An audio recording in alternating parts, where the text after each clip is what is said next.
Boy, that hits home for me, because I was the biggest skeptic. I had no idea that anyone recovered from MECFS fibromyalgia for all those years. I had never heard of it. In fact, in the advocacy work that I did, it was not a topic we discussed. Incredible sense of hope, that hope and realization that, do you know what, this is really working, to have that goal that you realize full recovery is possible. And so I said, okay, how do you cure it? And she said, it's incurable. She says, I can give you antidepressants, I can give you muscle relaxers, I can give you this. And I said, no, I want a cure. And it's incurable. And I said, that's what you think. I said, I am not going to live my life like this. It's not possible. You don't have a cure, but I will. I didn't climb Mount Everest, but every day I wake up, I feel vital. And that's way more fun. I mean, it's just so much fun to be alive and not be suffering. Welcome to Wisdom from the Other Side, a podcast about recovery from fibromyalgia, MECFS, POTS, multiple chemical sensitivities and related syndromes. I am Dan Neuffer, author of CFS Unraveled and the creator of the A&S Rewire recovery program. I've spoken with hundreds of people that have recovered from these illnesses, as well as doctors, researchers, and many other healthcare specialists. And this podcast is here to share that knowledge, to inspire and support you, to empower you on your personal journey of recovery and to help you thrive. This is episode 1, introducing wisdom from the other side and dealing with the injustice of invisible illness. So, why am I starting this podcast now? What are some of the worst injustices we experience with invisible illness, and what can you do about it? That's just some of what we cover in the first Wisdom from the Other Side podcast. You can visit cfsunravel.com/podcast for show notes as well as other resources like the free ebook Discover Hope. So check that out after the podcast. Just a short but important message regarding the content of this podcast. The ideas, concepts and opinions expressed in this recording, website and associated media and products are intended to be used for educational and information purposes only. Nothing presented is intended to replace your physician, nor are they a substitute for medical diagnosis, advice or treatment. This podcast is provided with the understanding that the authors, guests, speakers and publishers are not rendering medical advice of any kind.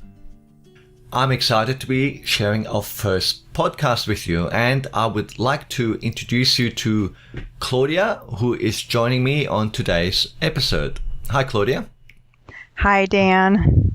How you doing? I'm doing great. Thanks for having me. Yeah, it's great to have you join us on the podcast. Well, some people who are in the program might remember you. But for others, it's probably worthwhile introducing you and telling a little bit about yourself. You actually were in the A&S Rewire program, and you recovered with the program. But before that, you were actually involved a long time in advocacy. Is that right? That's correct. Yes, almost a decade. Yeah, a decade. Wow. Nearly. Yeah, and. How long ago did you first get ill with CFS fibromyalgia? Well, I had a very slow onset beginning in 1985, and it just progressed over many, many years until rapidly declined in about 2005. Okay.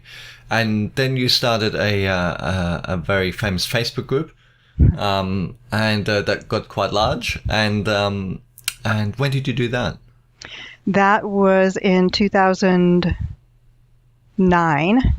The Facebook group stemmed from a mountain bike race fundraising event that I began for one of the CFIDS Association, actually. Mm-hmm. Okay, and go ahead. And then I just maintained the group aside from the race as an advocacy site. Yeah, and you used to go to research, like conferences and things like that. Is that right? I did. I was part of a couple of working groups to the CDC and attended an NIH meeting in Maryland, and was also part of an FDA group. Right. And then you actually had been ill for how long when you enrolled in the ANSPY program? It was over 30 years, wasn't it? Just over 30 years, yes. Yeah. And the rest is history, right? As they say, right?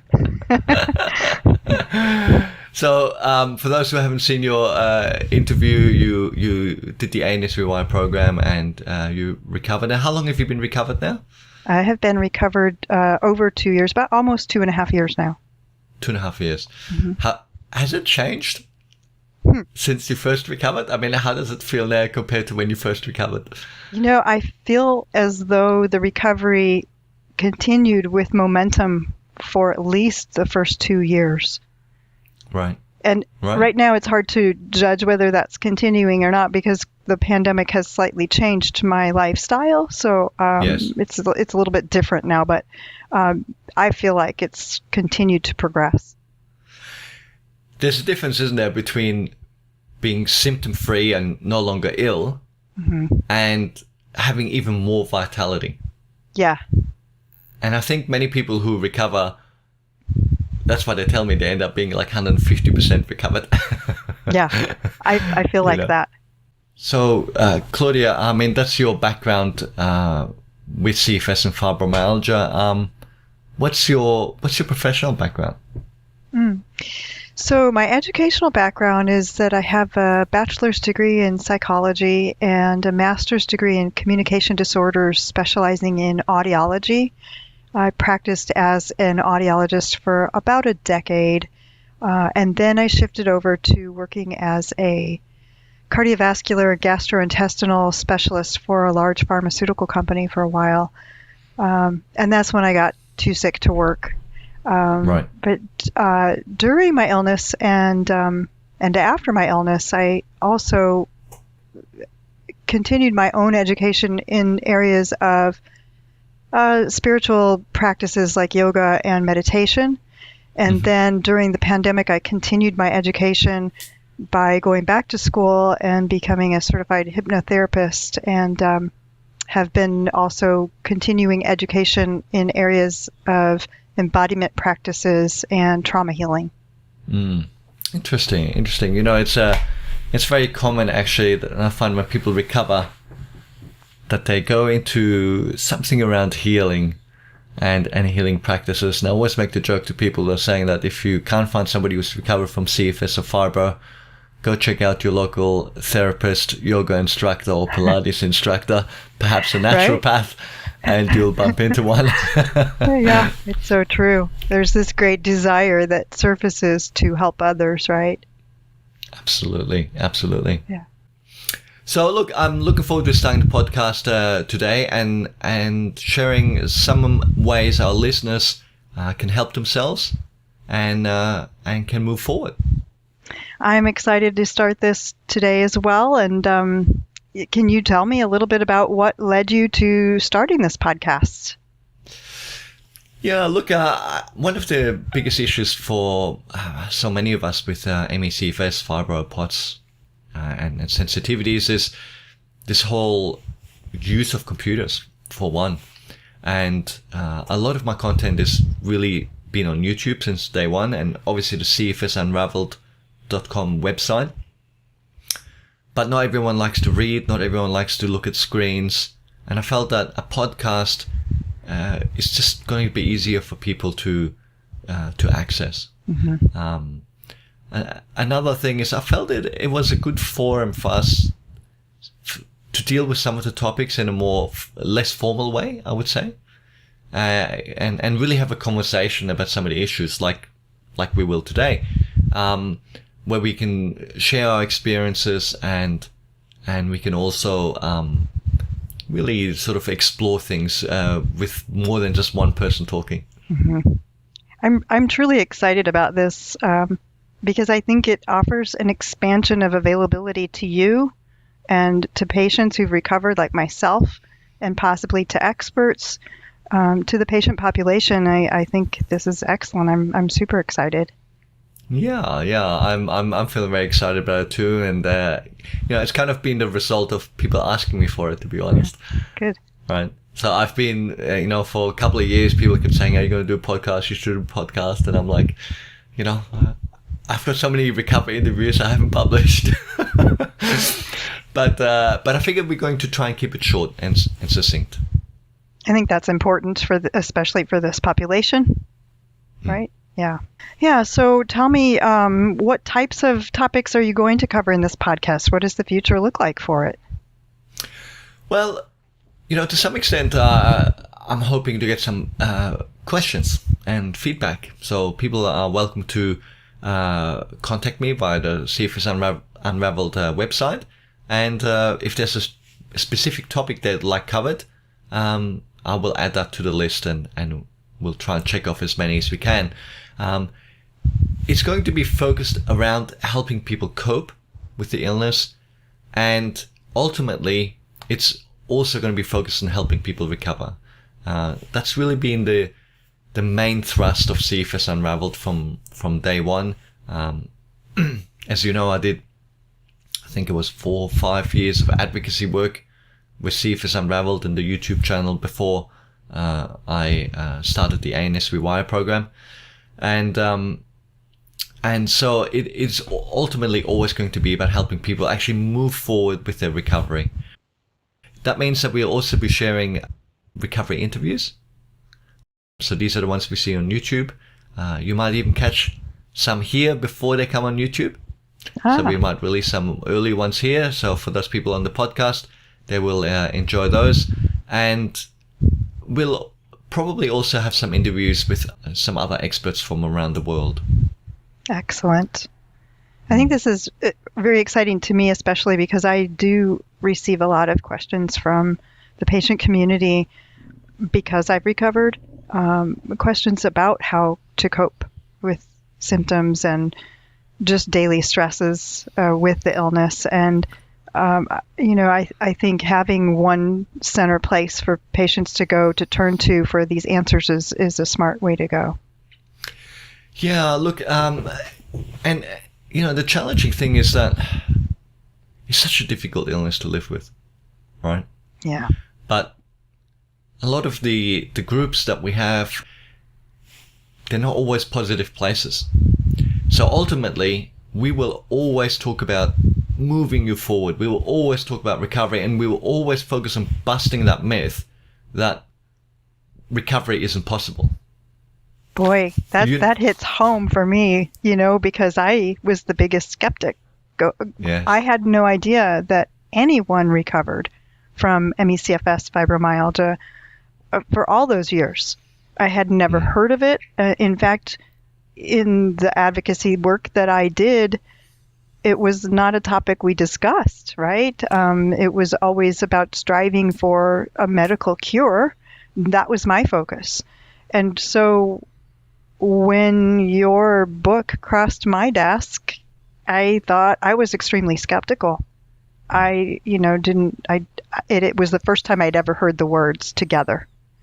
So I think it's important for people to hear this as early as possible.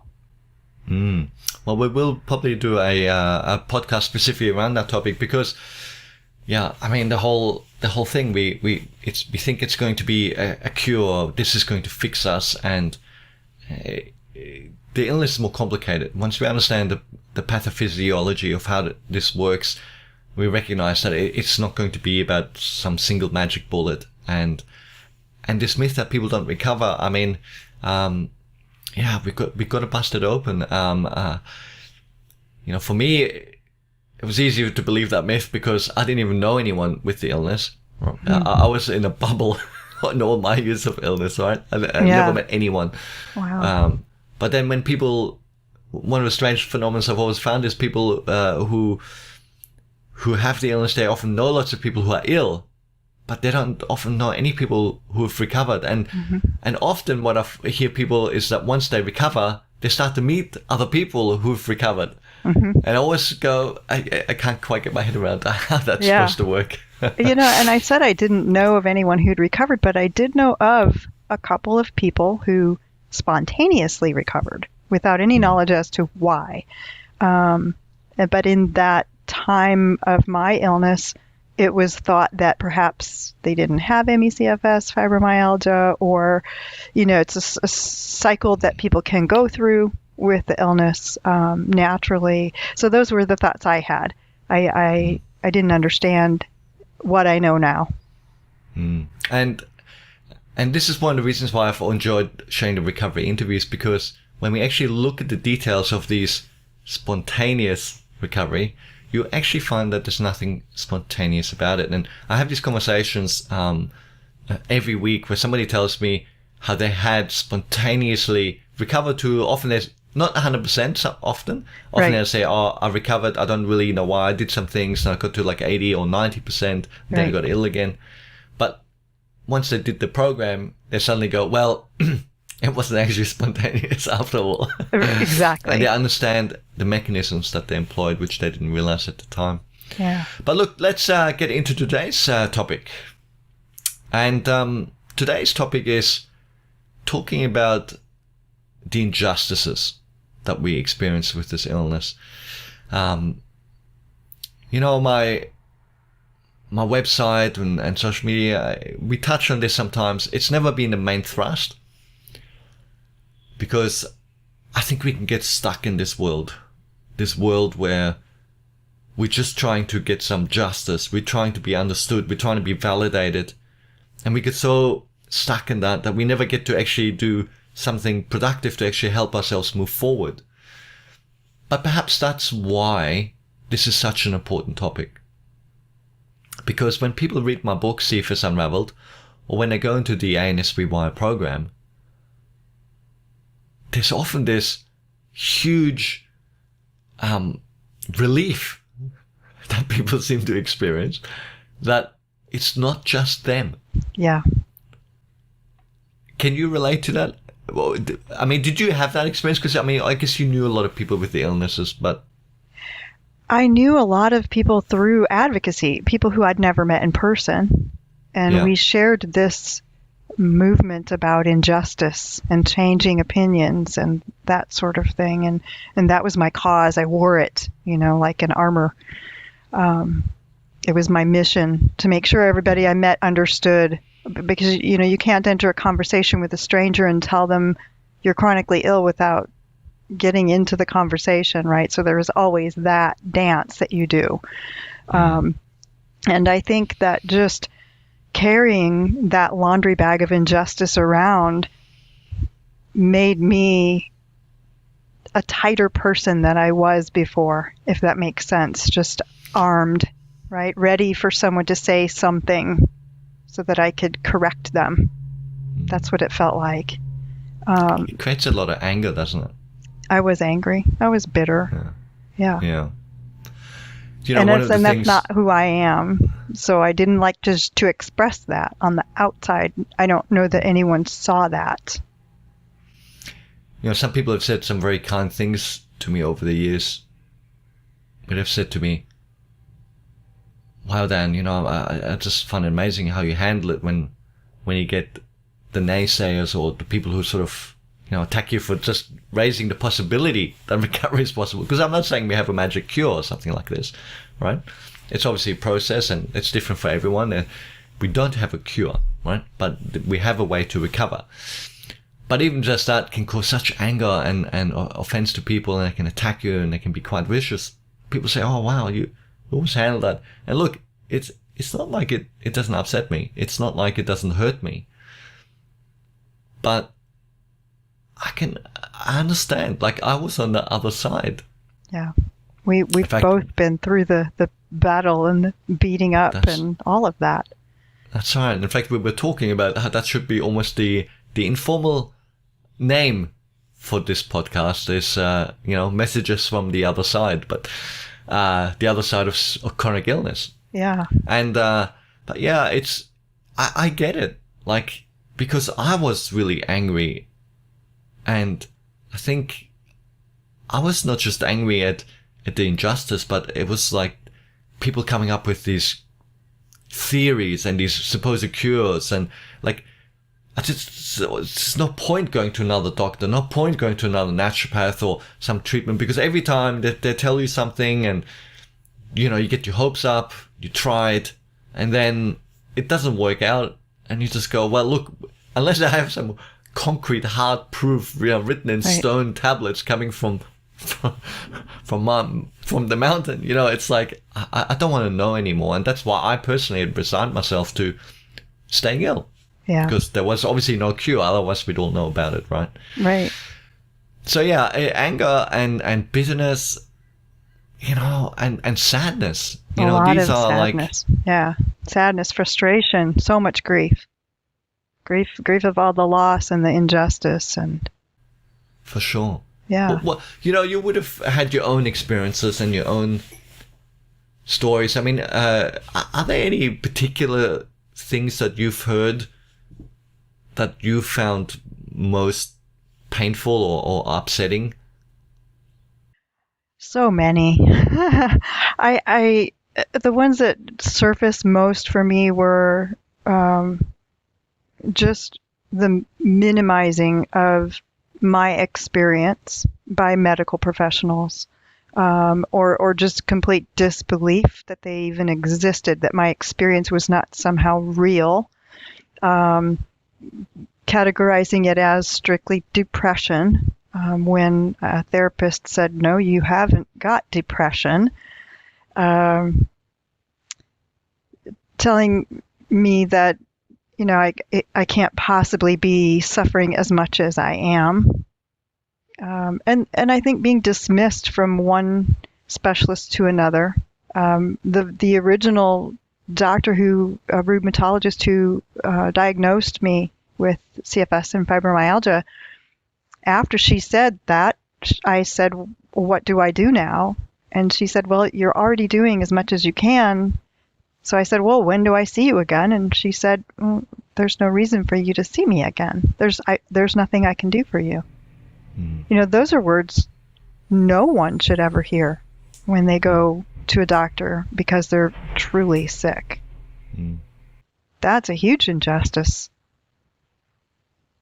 It is, and I mean, I remember so many years just trying until I finally gave up on all kinds of practitioners. But then I also started to experience where practitioners just booted me. It's like, I can't help you. Right.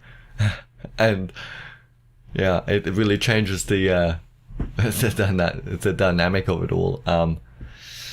And what you said was really powerful, that at some point you just decide to just live in it, right? And I think I went in cycles with that. Right now I'm going to just live in it. I'm not going to seek any kind of help. And then I would get desperate again and start the process all over again, and come to the same conclusion over and over 30 years. Just kept going. It's like there's too much pain associated with keeping going with the treatments and trying it, and it doesn't lead anywhere, so you stop. Right. And then over time, the illness builds up more and more and more, that there's so much pain associated with being ill that you finally start again. Right. Yeah. And you just keep on going. Down. Yeah. And actually, that can be a wave that we can ride that can actually work for us too. In fact, it's something that we see a lot in the recovery interviews, where people hit that low, that ultimate low, before things turn around and they try something really different. That's what happened with me. Yeah. There you go. So we talk about not being believed about the symptoms, and you mentioned doctors. And obviously this is not about doctor bashing. There's a lot of wonderful doctors, very supportive. But I guess the symptoms are kind of like you can't see them. Mm-hmm. Right. You can't measure them. They're invisible symptoms, right? Mm-hmm. Yeah. Hence my article about how to deal with invisible illness on the website. And yeah, I mean, it's just the nature of it. And it's not just doctors. It's even right. those around you, your friends, your family, sometimes even our partners. Mm-hmm. I had an experience with my employer, actually. And my employer was a top pharmaceutical company. But yeah, they really didn't get it and mistreated me in the process of trying to get a diagnosis and, short-term, long-term disability, all of those processes that are important. But there were a lot of injustices that occurred there. So that's another, I guess, avenue for me where I felt pretty beaten up. Mm. What happened? I resigned eventually. I mean, that was what they wanted, because if I had stayed, I would have gotten long-term disability, which would have paid me 75% of my income for the rest of my life. So right. Clearly they didn't want to do that, and I was at a very weak and vulnerable moment in my life, trying to advocate for myself in this terribly sick environment, right? I was miserable. So it becomes impossible to do all of that at one time. Mm-hmm. So that just got added to my list of injustices, right? Yeah, I mean, if you're not believed, then what are you? I mean, you must be making it up. Yeah. I mean, and if you're making it up, I mean, what kind of person would make up all these symptoms? I mean, ooh. Yeah. Who wants to be that guy or girl? Right. And the worst thing about it is, like, it's one thing suffering an injustice, but this is like, it keeps going. Right. Multiple injustices. So not only are you perhaps the malingerer or the faker or whatever people think of you, but like it keeps happening. Every time you see them, every time you have that interaction, it's like a slap in the face. Mm-hmm. So I guess my chief message to everybody listening is that this is normal. Yeah. And I think we get so caught up in this because it's like, I mean, if you're like an honest person and then suddenly someone treats you like this, I mean, this is ghastly, right? This is shocking. And you're like, you want to fix that. You're like, hang on a sec, this is real, I'm not making this up. Yeah. But, I think to realize that this is just part and parcel of having invisible illness. And ultimately, you're not going to really convince those people who don't believe in the first place by telling them more. You're actually kind of digging your hole deeper, don't you think? Yes. I think that's the key takeaway message of this, is that it's what you do with that injustice that matters, right? It doesn't serve you, especially when you're that sick, to fight against that machine. It's better to just surrender to it. Say, okay, this is the way it is right now. I will just do what I need to do to feel the best I can feel. Because you're suffering already, like physically, and you have so little energy, that's an emotional experience, like to be so ill, right? I mean, that's going to affect you emotionally. And then to have that battle and to wrestle with that. Yeah.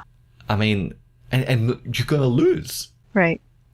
I can't even tell you how much energy I expended over the decades ruminating on the injustices to whoever would listen to me. And now I look back on that and I think, wow, I used so much of my energy on that. Yeah. So, yeah, we've got to just accept it, I think. Yeah, and accepting is hard.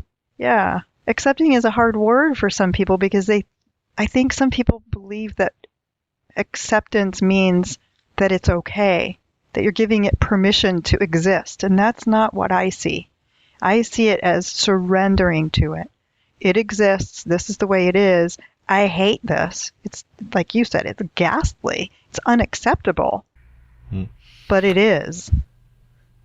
Yeah, that's exactly right. We just got to get away from trying to fix it. Yeah. Because it just doesn't lead anywhere, and we got to use our energy in a more productive way. And that's not to say that someone shouldn't fix it, because that broken system absolutely needs attention and needs to be corrected. But as a patient in the middle of the cauldron, that's not the time. You're not the person. That's not your battle to be had. That's the way I feel about it. I mean, the thing is, this happens everywhere. It happens with friends. It happens even with family. And it even happens with our partners who see how ill we are. Yeah. But you kind of see it, but how can you understand what the suffering feels like on the inside? Right. Like, oh yeah, you're not moving, you feel fatigued or you have pain. Right. But how much fatigue and pain do you have? Like, right. You can't see that. Right. And I think the number one thing anyone with CFS and fibro will tell you is that the fatigue and the pain is not like anything you've ever experienced. It's unbearable. Yeah. It's unbearable. Yeah. It's not like... So how can other people understand something that they've never experienced? Yeah. It's not possible. It's like somebody who is born blind. How can you explain to them the amazing sunset? Right. It's just not possible, right? And so, yeah, I think this is a key thing. And look, we touched on with doctors, and there are many experienced doctors who really understand this illness and get these dynamics. But yes, there are doctors who don't. And there are many countries around the world where people basically think this is psychological illness. Yeah. Like literally that there's nothing wrong with you, that it's like sort of like a mental illness, that you think there's something wrong with you with it, like hypochondria. Yeah. Right. Yeah. And this actually comes from some of the world's, and I don't want to name them, but this is some of the world's leading countries. Okay, countries that really lead medicine. So it's quite surprising when it happens, and we see, if you talk about injustice, I mean, some people get really, really poorly, really, really ill. They end up being put in mental homes. Yeah, it's the worst case scenario. Yeah. Children taken from their parents. That also happens, yeah. Yeah, yeah. Because with children, it's often a case of the children are not believed, like they're malingering, lazy teenagers, or people go, there's something wrong with the parents, they're making it up, But this isn't just with CFS and fibromyalgia. I was just going to say that. I spoke to my sister yesterday who has never had MECFS, fibromyalgia, or any of this. She was sick as a child with severe allergies, asthma, eczema, and missed a full year of school in her first 6 years of school. She was pulled aside by a teacher and just lambasted. I mean, this teacher he just told her that she should not pretend to be sick, that she needed to be in school, that, what's wrong with you for pretending to be sick? And if you're sick, then you need to be in your room with no toys or television. And she said, I just was so confused by his message that, it's, first of all, it wasn't my choice to stay home from school. My parents made me stay home from school because I was sick. And so this happened to her, and that was in the 60s. And it wasn't MECFS or fibromyalgia. Yeah, and look, it still happens. I only heard a story a couple of years ago of some parents whose child suddenly got very ill, too ill to go to school, and so they kept him at home, and the school kept asking, and then child services comes in and start talking about removing the child from the home. Oh my gosh. Because they're like, you're not sending the child to school and there's nothing wrong with the child. And the problem was they went to the doctors and the doctors couldn't find anything wrong. Oh my gosh. And so they're like, this is not happening, and it got very scary. Imagine having a sick child and then losing that child. Not only would you lose your child temporarily, but the child is sick, so it really needs the child. Attention needs and parents help more than ever, right? Oh my gosh! And eventually they luckily did a biopsy, and they managed to find out he was celiac. Oh gosh!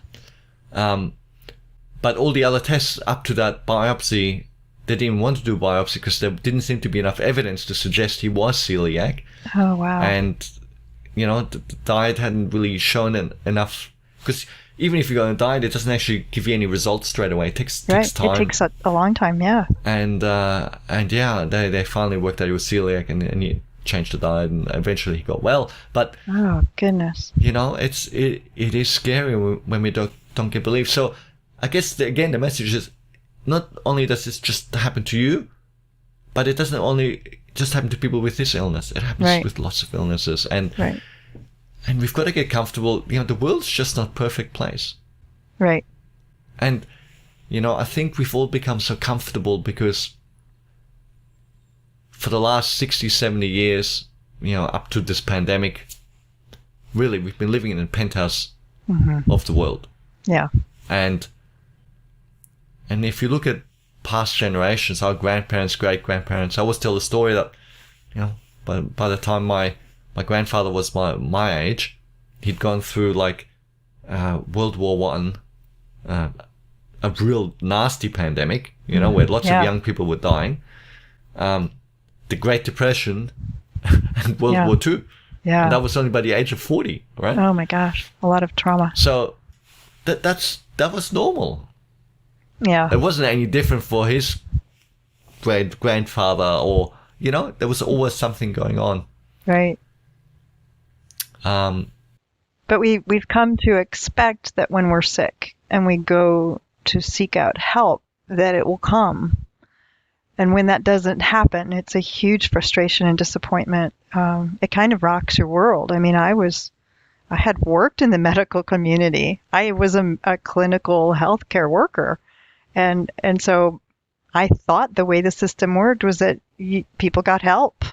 So it was pretty shocking to me that someone could be so sick and not find answers. I guess the thing is, modern medicine has come leaps and bounds, and it is absolutely fantastic for many, many things.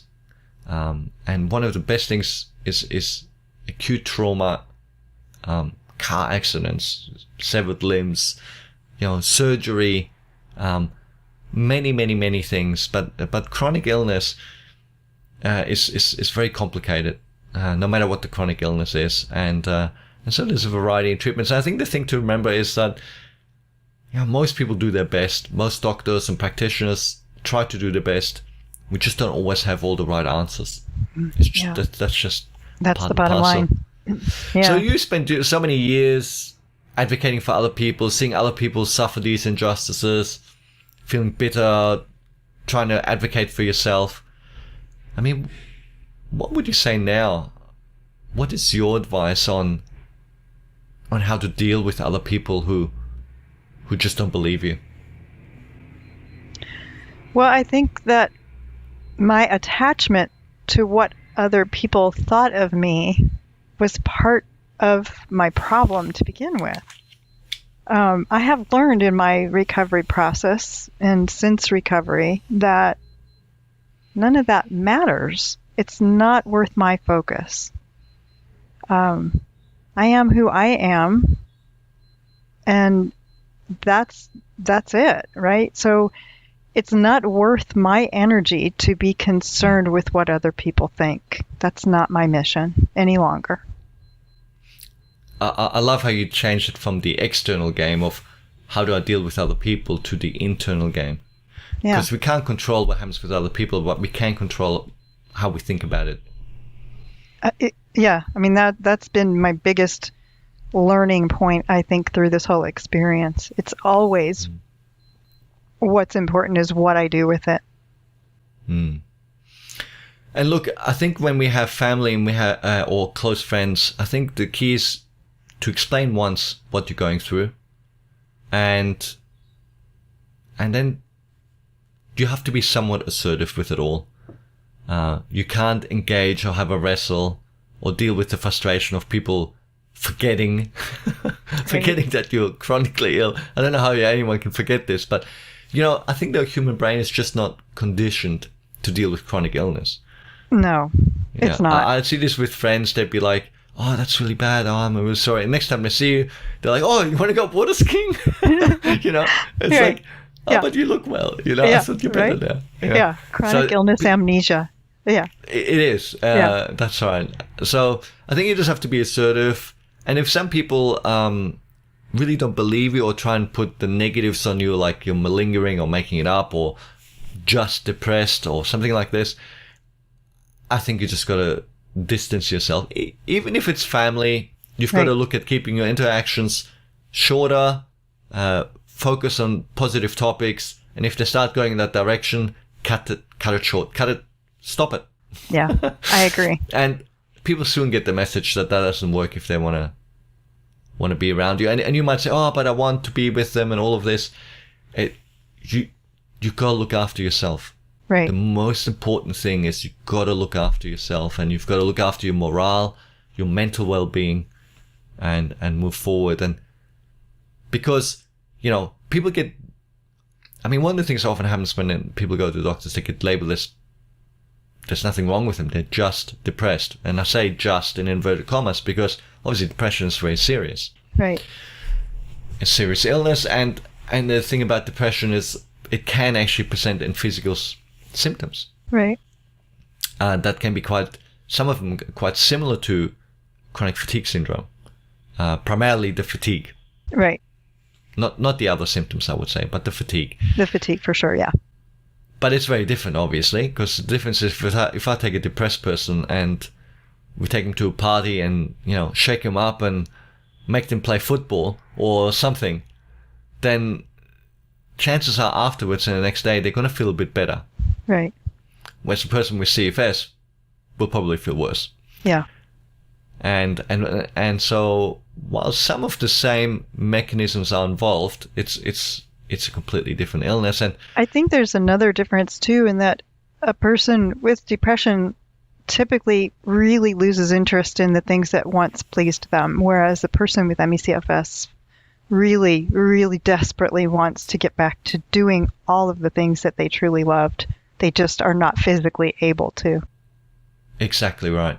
And, it reminds me of one recovery interview I did, Claudia, where this girl, she presented with all these symptoms and she was told, "Oh, there's nothing wrong with you. You've got depression. You're just depressed." And she's like, "I'm not depressed. I don't feel depressed." Right. She said she felt slightly depressed at being told she was depressed. Oh, I can relate to that too. Yeah. Yeah. But then over the period of time, because nobody believed her and because she wasn't getting anywhere and she kept feeling ill, she did actually start to experience depression. Oh, gosh. And then she ended up getting treatment for depression and therapy for depression. And actually that helped her also with her recovery because, when you have additional problems with CFS and fibromyalgia and POTS, they all make your symptoms worse, whether that be physical problems or mental problems. Right? They make our symptoms worse. And but it just seemed funny in the story that first she's labeled depression, she's like, "I have no depression," and then in the end she did end up with depression. Oh my gosh! Wow. And I think that's actually quite common, isn't it? I think so. I think a lot of people feel depressed and anxious, and the very things they get accused of having instead of the illness is often where they end up. Well, how can you not? With chronic illness, you're isolated so often, and that leads to depression. You're not active physically. Yeah. You can't tolerate most of the things that help the body not be depressed. Yeah, absolutely. Look, another thing I wanted to talk about is partners. There's really a whole topic about partners that another podcast, because these are often the forgotten victims in this illness. Mm-hmm. But partners often don't understand what we're going through. Now, you might have sometimes partners who just, it's very unfortunate if they fall into the category of not believing you or not giving you any real understanding, and that happens, and that makes it for very difficult decisions for people how to deal with that, and sometimes changes happen to relationships, unfortunately. Right. But even good positive partners, like people who are lovely people and supportive people, I think they also struggle to really understand. Do you think that's true? Well, that was my experience, I think. I'm not sure what my husband would say about that, but he's super supportive. He was always there for me through the illness. However, I don't think that he grasped the magnitude of my internal status at all. I couldn't explain it, and I don't think he could see it, so there was no way for him to understand that. Yeah, and that's exactly right. I think you hit it on the head there. There's no way for them to understand it, and like when you go through something different, it shapes you as a person. Like we always see this with people who return from war. They say, "Oh, they're not the same as they were beforehand," and I think sometimes when let's just, we got to be honest here. Let's face it, we don't act our best, and we're not necessarily a joy to be around with when we're ill. Right. And we just spoke about the anger of the injustice, the bitterness. I mean, yay! This is the person I want to hang out with. Right. And then sometimes when people are feeling very low or pain or fatigue, we lash out. Right. And we lash out at the most ridiculous things. Right. Like, I remember my wife was in another room, or even in the same room, and she'd ask me something, and to answer was just so hard. So just to speak and to process it. And then she would ask me something else, which, you got to understand where I'm coming from. It's like, it's torture to speak. It's torture to answer this question. It's like, in fact, it felt harder than doing something physical. I understand. I would have rather gone outside and, moved the furniture in the backyard than actually having to answer that question, which is strange because, CFS and fibro is normally physical fatigue, but this mental stuff is part of it too. And then she would ask something that was, people have conversations. You say, it's not efficient. You're not like in a court of law or in a submarine that has to communicate your location within the next 10 seconds before you get bombed or something, right? Right. Like, this is just like a normal human being. So she'd ask, and I'd be like, do you really have to ask that? Like, I thought kind of, and I would lash out. Yeah. And it's like a crazy person. Yeah. Like, who behaves like this? And oh, I know. And then, of course, to deal with that, that's awful for a partner. Right. And then for yourself, you feel the shame. Yeah, lots of shame. And the guilt of being an awful person. There's no other way to say it. I was an awful person. I experienced it a little bit differently. In my experience, my husband might ask me a very benign question, and I would try to answer. But as you said, just expressing thoughts and pushing air out of one's mouth was this extremely fatiguing exercise. And so I would try, and I guess what came out was extremely muffled, and he wouldn't understand me. And then he would get upset that I wasn't properly speaking, right? And so he would lash out at me, and then I would become defensive. And I am inside my mind, I'm thinking, well, now I'm having to express even more than I was expressing before. And it just took too much energy. It was just too hard. And for me to try to explain to him, I can't speak. Speaking is more than I can muster right now. It was very difficult to explain that. That's hard for a person to get their head around. Yeah. how can it be hard to speak? How? Right. And this is the thing I think we've got to remember. Look at it from the other side. Like, how can somebody understand? Yeah, I don't. You can't. You simply cannot understand if you haven't experienced it. Right. Because to me that sounds ridiculous. I remember my husband was in the hospital once. He had surgery because he crashed on his mountain bike and he got a severe infection in his elbow and had sepsis. He was extremely ill. Had to have emergency surgery. They were trying to treat this infection first. And I walked into the room and he could converse with me. And I was shocked. I thought to myself, how can this be? How can he be so sick and be able to carry on a conversation?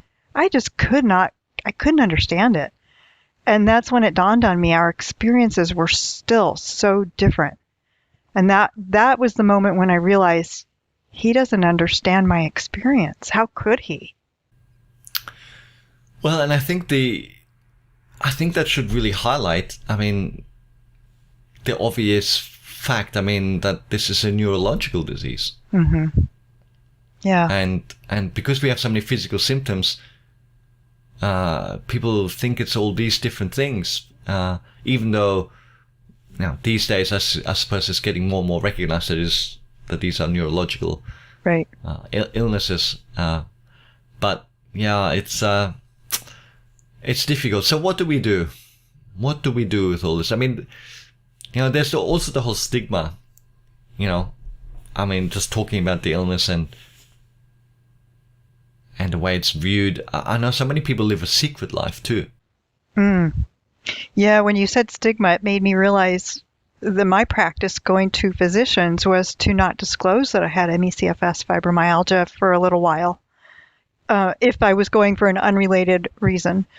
Because whenever I disclosed that, I saw a face, a specific response came, and it was judgmental, and it put me in a box that I didn't want to be in. So I would have a little talk with myself on the drive to the appointment. Are you going to tell them this or not tell them this? And I felt like, a split personality person in the car driving over there. Well, I should disclose the truth, but if I do, it's going to go this way. From experience, I know that. So yeah, I oftentimes I didn't disclose that information right away.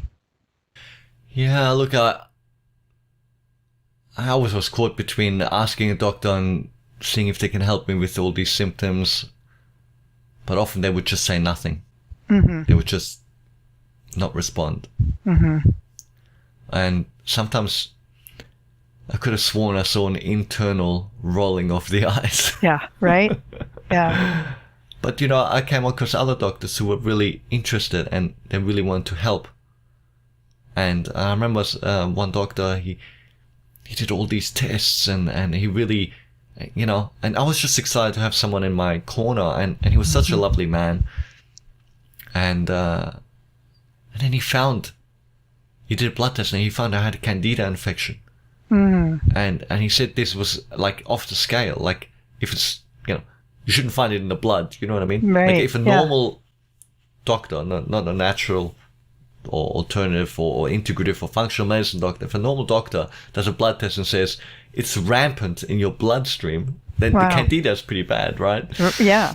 And I was like, okay, maybe this is what it is. I don't know what this is. This sounds strange, but yeah, okay. And he put me on the heaviest medication you can get, and I was on it for like 6 or 8 weeks, and I didn't feel any better. And I went back and we did another test, and nothing had changed. Oh my gosh. Oh. And I was taking this like, gosh. Sort of at a horse medication level, and nothing. Nothing had changed. But yeah, there is a stigma, and I think the stigma is also like family-owned business. Yeah. Talk about injustice. I was trying to work part-time to support my family whilst I was ill, and sometimes I wouldn't work at all, and then I'd work almost full-time for short periods, and then part-time. It's all over the place over the years. Wow. And I remember sitting down having a meeting, and somehow in a conversation, not through me, but the topic of CFS came up, chronic fatigue syndrome. Interesting. And the guy was like, "Oh yeah, that's not an illness. That's just these people who are like, they're just making stuff up. They're just like really weak-minded people and blah blah blah." And he was just really, and I'm sitting there, and they didn't know that I had chronic fatigue syndrome and fibromyalgia, and I'm just sitting there, and I didn't know what to do. I didn't say anything. You didn't? I didn't say anything. In fact, I always kept it a secret. During all my years of illness, I kept it a secret. My close friends knew because they could see when I didn't turn up, you know. But yeah, everyone else, it was a secret. I remember being at a business, like a meeting, like breakfast, and I was so ill. All I kept thinking, I was just leaning against the table. It was a standing thing for a part of it. All I kept thinking was, I need to sit down. I can't stand up. And I'm looking, where can I sit? And I'm finding this thing to lean against with holding myself, bracing myself, because I can't handle it. I'm suffering. I'm suffering so bad at just saying it and having to talk to people and smile. And it's like nothing wrong with me. And then people would come up to me and go, "Dan, hey Dan, you look fantastic. You look so well." Oh, I'm like, gosh. Yes. Oh my gosh. And on the inside, it's the exact opposite. I feel like I'm dying. And they're like, "Oh, you look so well," you know? Oh, I can't even imagine. And it is. And I've spoken obviously to hundreds of people who've recovered and hundreds of people who've been sick, and many hundreds, thousands now. And yeah, many people have this where they hide it. And you know what makes me giggle a little bit is this whole idea that people with CFS and fibro are weak. They get ill and they have to lie down because they're weak-minded. They're not. And in my experience, the truth is actually 100% the opposite. In fact, I would go so far to say that if people were more like an average person and were a little bit weaker, they might even do a little bit better. Because when we're so ill and when we go out and we flog ourselves, right?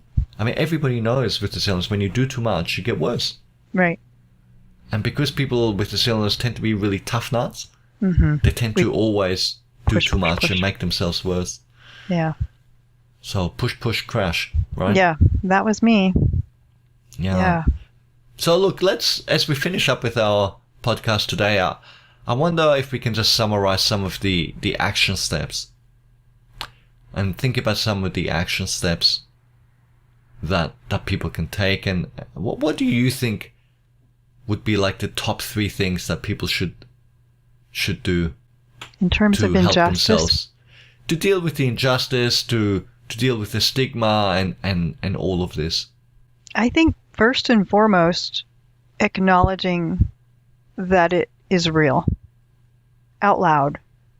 I think there's something about expressing that reality that helps us cope with it.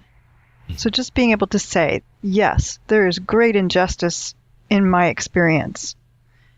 And then I think from there, you can begin to accept it.